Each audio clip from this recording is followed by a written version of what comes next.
When a routine traffic stop turns into a confrontation fueled by racial bias, one officer thinks he's just pulled over another black man. But what he doesn't realize is, he's targeting one of the highest-ranking officers in the entire department. What happens next will leave the entire precinct and the public stunned. Officer Mark Riley had developed a reputation on the force, one that wasn't written in official reports but whispered about in locker rooms and break rooms. A stickler for protocol on the surface, he often took it upon himself to patrol affluent neighborhoods where, in his words, people didn't belong unless they lived there. These so-called patrols often meant stopping drivers who didn't fit the profile of the residents. More specifically, black and brown individuals driving newer cars or wearing suits that didn't match his assumptions. That afternoon, the sun blazed over the suburban streets, and Riley had positioned himself at his usual spot near a four-way intersection just outside a gated community. He watched traffic with narrowed eyes, tapping his fingers on the steering wheel of his cruiser.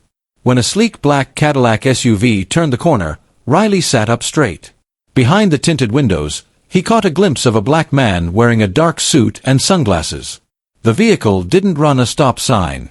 It didn't speed. But Riley's instincts, fueled more by bias than by any actual training, told him to follow. He began tailing the SUV for several blocks. No traffic violations. No erratic behavior. Just a luxury car smoothly cruising through a quiet neighborhood. Still, Riley flipped on his lights. The SUV pulled over calmly on the side of the road, not in a rush, not suspicious. The driver didn't try to flee or argue. But to Riley, the simple presence of this man in this vehicle, in this neighborhood, was enough cause for concern. He approached the driver's side window with the practiced swagger of someone who expected instant compliance. Without introducing himself or stating any violation, he barked a demand for license and registration. His tone was harsh, assertive, devoid of courtesy. He kept one hand near his holster, scanning the interior as if expecting to find something illegal. But what he saw was a clean dashboard, pressed sleeves, and calm eyes behind reflective sunglasses. The driver didn't argue. He handed over his license and calmly reached into his coat pocket to produce a second item, a leather badge wallet.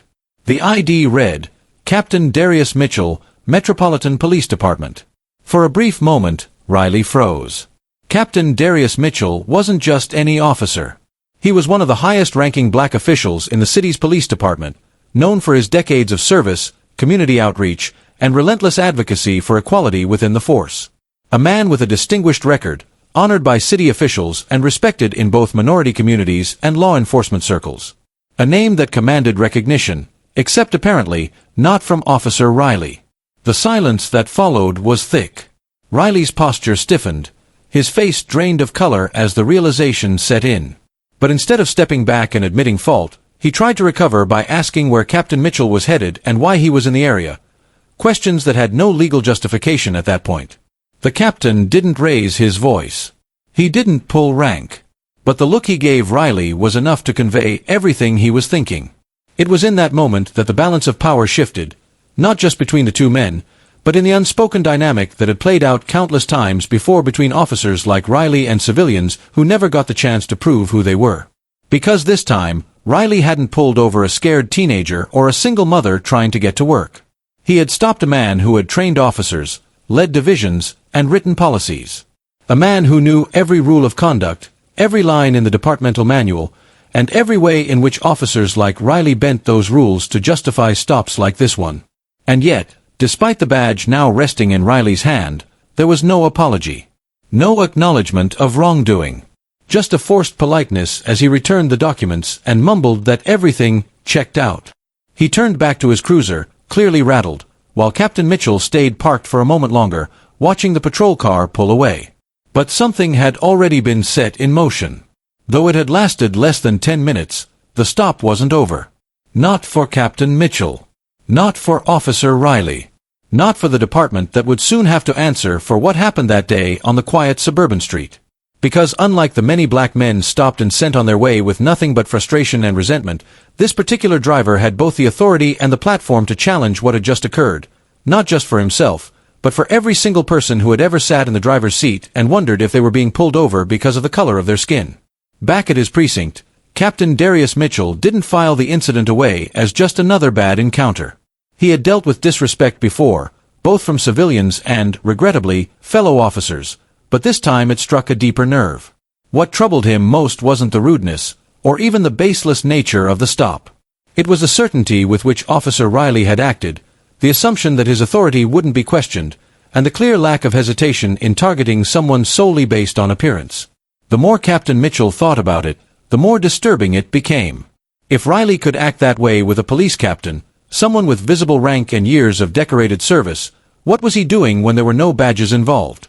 How many working-class black men had he pulled over in less forgiving neighborhoods? How many single mothers had been made to feel like suspects for driving to work or school? How many young black boys had been introduced to law enforcement through fear and intimidation? Captain Mitchell didn't intend to let the incident slide. The next morning, he submitted a formal report to Internal Affairs, not just describing the stop, but calling for a full review of Officer Riley's conduct history. It wasn't just about his own experience. He requested body cam footage, dispatch records, and any prior complaints involving racial profiling. He also informed the deputy chief directly, making it clear that this wasn't a personal vendetta, but a matter of systemic accountability. When word got around that a captain had been profiled during a stop, murmurs began spreading through the department. Some junior officers were stunned, others skeptical, but those who had seen or experienced subtle racism within the force knew exactly what had happened, and why it mattered. Several officers of color privately approached Captain Mitchell, sharing their own stories of mistreatment by colleagues or of being spoken down to when out of uniform. Their stories had been dismissed in the past. Now, with a high-ranking figure taking a public stance, they felt seen for the first time. Meanwhile, Officer Riley remained silent. His body cam footage was reviewed, and the video told a damning story. His tone, his unjustified stop, his questions, everything confirmed Captain Mitchell's account. The footage was clear. There had been no traffic violation, no probable cause, and certainly no reason to approach the stop the way he did. When Riley was finally summoned for a departmental interview, he attempted to explain the stop by claiming he had suspected the vehicle was stolen. But there had been no alert, no dispatch notice, and no evidence supporting that claim. The excuse fell apart almost immediately. Internal Affairs didn't buy it. Neither did the command staff. The pattern was becoming impossible to ignore. As news of the stop leaked to the press, the story quickly gained traction. Headlines highlighted the irony of a decorated black captain being racially profiled by someone within his own department. Local news stations picked it up. Community leaders called for action. Civil rights organizations began issuing statements. Public pressure grew. The department found itself at the center of a controversy it could no longer contain or downplay. Within days, protesters gathered outside the precinct demanding Officer Riley's suspension and an independent review of the department's traffic stop data. City council members began questioning the chief of police about accountability measures. Calls flooded into the Civilian Oversight Board. Social media exploded with the hashtag #StopTheCaptain, and stories from everyday people started surfacing, accounts of unjustified stops, mistreatment, intimidation, and fear. The captain's experience had opened a floodgate. Captain Mitchell found himself in an unexpected position, not just as a victim of profiling, but as a symbol of resistance against it. His calm, procedural response to the incident stood in stark contrast to Riley's aggressive posture. And more importantly, it demonstrated how deeply racial bias could infect law enforcement, even from within. He used his platform to speak not only about his own encounter, but about the culture that made such encounters common. He gave interviews, attended community meetings, and pushed for concrete reforms. He emphasized the importance of data transparency, mandatory body cams, racial bias training, and real consequences for repeated misconduct. He didn't attack the institution. He demanded it live up to its principles. For years, Mitchell had tried to make change from the inside, often met with resistance or apathy. But now, with public attention and undeniable proof on his side, the momentum had shifted. His voice, once one of many, was now amplified across the city. And still, one question lingered in the minds of many. If this could happen to a captain, what chance did regular citizens have? The fallout from the traffic stop rippled through the department faster than anyone had anticipated. What had begun as a single, seemingly routine encounter escalated into a full-blown crisis of credibility. As the video of the incident circulated across social media, news channels, and community forums, The public's trust in the police force, already fragile, began to fracture even further. This time, there was no denying what had happened. There was visual proof, and the victim wasn't an anonymous citizen. He was a high-ranking officer with decades of experience and a sterling reputation. Protesters organized swiftly. Within 48 hours, demonstrations emerged in front of City Hall, the main precinct, and even outside the mayor's office. Community activists carried signs not just calling for Officer Riley's dismissal, but demanding sweeping changes in how the police department handled racial profiling and accountability. Voices that had long been ignored were now amplified. The video had served as a catalyst, giving weight to testimonies that, for years, had been dismissed as exaggeration or isolated incidents. The department scrambled to contain the damage. Leadership was split. Some saw this as a public relations nightmare, while others recognized it as a long-overdue reckoning. The chief of police held an emergency press conference to address the growing outrage. He promised transparency, an internal review, and full cooperation with civilian oversight. But his words were met with skepticism. The public had heard promises before. What they wanted now was action. Under intense pressure, the Office of Internal Affairs expedited its investigation. What they uncovered added more fuel to the fire. Officer Riley's record wasn't clean. He had accumulated numerous complaints over the years, several of which involved allegations of racial profiling and abuse of authority. While none had resulted in termination or suspension, a disturbing pattern emerged. Many of the complaints had been quietly closed without proper review or documentation.